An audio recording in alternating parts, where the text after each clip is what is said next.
अभी हाल के ही दिनों में एसोसिएशन फॉर डेमोक्रेटिक रिपोर्ट्स के द्वारा 39 दलों क्षेत्रीय दलों के चुनावी बांड की घोषणा की गई, जिसमें कि इसमें यह बताया गया कि इस 39 क्षेत्रीय दलों ने कुल मिलाकर के 1522 करोड़ रुपए चुनावी बांड से इकट्ठा किए। यह उन्होंने चुनाव आयोग में भी बताया हुआ है। और यहाँ पर प्रश्न यह उठता है कि यह चुनावी बांड किन लोगों ने दिया होगा। यह चुनावी बांड में किस पार्टी ने सबसे ज़्यादा चुनावी बांड इकट्ठा किए और किस पार्टी ने सबसे ज़्यादा चुनावी खर्च किए।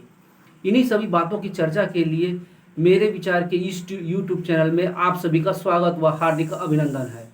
रिपोर्ट्स के मुताबिक सबसे ज़्यादा जो चुनावी बांड में पैसा इकट्ठा किया है वह तेलंगाना के चंद्रशेखर राव की पार्टी बीआरएस भारत राष्ट्रीय समिति ने किया हुआ है, जिसमें कि उन्हें 529 करोड़ रुपए एज ए चुनावी बॉन्ड मिले। दूसरे नंबर पर है तृणमूल कांग्रेस, जिसको कि 325 करोड़ रुपए मिले। और थर्ड नंबर पे थी द्रमुक पार्टी, अन्ना द्रमुक तमिलनाडु की, जिसको कि मिले 185 करोड़ रुपए।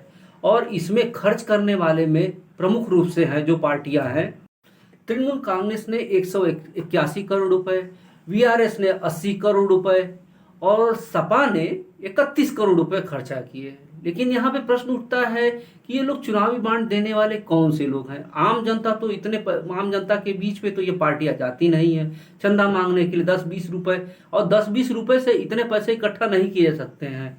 मोस्टली इसमें वो लोग होते हैं जो लोग अपना फायदा चाहते हैं, जो ठेका चाहते हैं, जो बड़ी कंपनियां होती हैं, वो लोग हैं।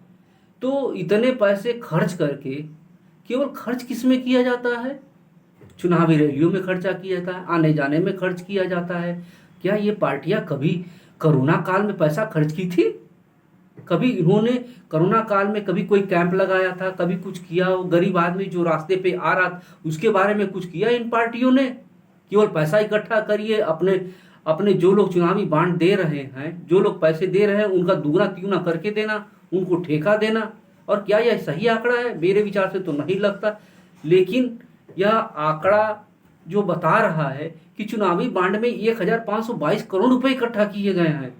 तो मित्रों, अगर किसी पे कोई ब्लेम किया जाता है कि भाजपा ने इतने पैसे इकट्ठा किए, कांग्रेस ने इतने पैसे इकट्ठा किए, तो आप भी तो कम नहीं हैं, आप भी तो पैसे इकट्ठा ही कर रहे हैं। और आप केवल अपने पार्टी सत्ता में आने के लिए करते हैं, जनता की सेवा के लिए नहीं करते हैं।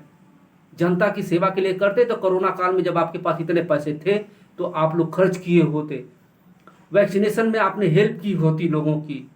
जो लोग सड़कों पे आ रहे थे, जिनके जिनके पांव फट गए थे, उनकी आपने सहायता की थी। राजनीतिक दल अपने आप को केवल राज करने के लिए समझते हैं, समाज की सेवा के लिए नहीं समझते। वो सामाजिक संगठन अपने को नहीं समझते हैं। तो मित्रों, वो समाज सेवा का केवल ढोंग करते हैं। तो इस ढोंग को समझिए आप लोग। और ये 39 दलों द्वारा जो पैसा इकट्ठा किया गया है उसके बारे में सोचिए आप लोग।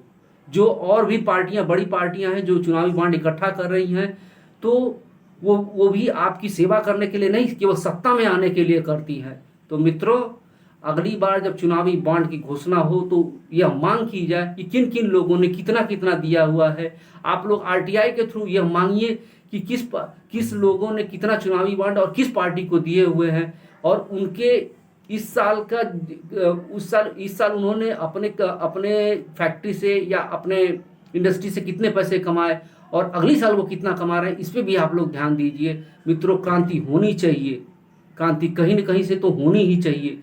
इस तरह से अगर राजनीतिक दल चलेंगे, केवल पैसों के दम पे अगर खेला जाएगा तो लोकतंत्र खतरे में पड़ जाएगा। लोकतंत्र आजकल केवल पैसों का हो गया है। जिसके पास पैसा है वही लोकतंत्र में आजकल लड़ रहा है, जिसके पास पैसे नहीं वो चुपचाप बैठा हुआ है।